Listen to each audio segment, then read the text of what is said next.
Uh, Wan-Bissaka is primarily good, what should I say, in defense. Yeah. He is a very good right back defensively primarily, more than I would say that about his attacking capabilities. But since Ole is using them as attacking fullbacks, it's like you're not utilizing him to his full potential because you're not playing him the right way in his right position. So do you think it's affecting the way he plays, and in the long term it's affecting his career because he's being played out of position, and that makes him look bad despite him not being bad at all?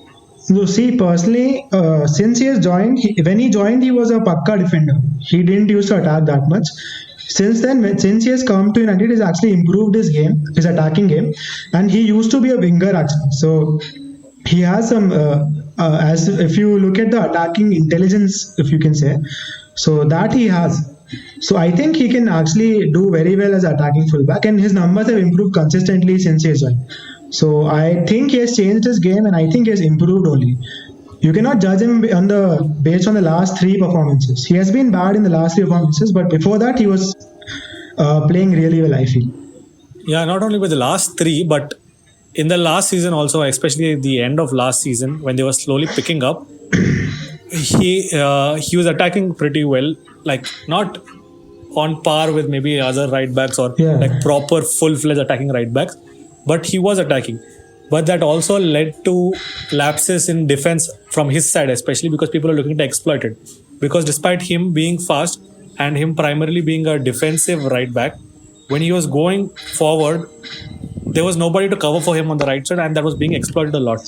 So, I think that is affecting his reputation as a right back adversely, and maybe they might have to make new signings or adjustments to the way they play to accommodate to block that right side, because people are exploiting it left, right, and center. See, so I don't think you're correct in that. But suppose if we believe also that maybe he's because of his added attacking responsibilities, his defense might have become worse. Maybe I don't feel that. But now they have signed Alex Telles, right?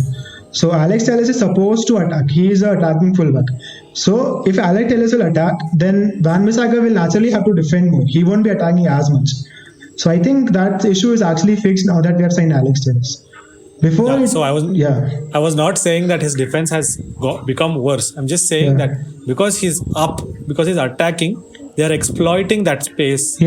Because he's not there when he's attacking. Yeah, but then normally when they attack, the attacking fullback attacks. Normally the CDM draws back and joins the back three, be it Matic or McTominay. So it's their job, it's the back three's job. Many teams play this way. Many teams, when they attack, they have a back three. So they all have spaces on the right and on the left. But that's the problem. The defense itself is bad, and whoever is supposed to be the CDM is not dropping back well enough, and that's like it looks ridiculous. Especially the last game that United played. Maguire was tackling his own teammates, and it was like super weird. And I don't mean to laugh or mock, but no, that is Maguire, correct only. It's just he's getting a bad rap, and he's not like doing anything to ease that off himself. It's becoming worse with every game that comes on. And now that he's being put under a microscope and they're viewing everything with a lot of scrutiny, every single thing that he does is going to be blown up. And if he's going to make errors of that magnitude, it is definitely going to affect them very badly. So do you think that 80 million they paid for him is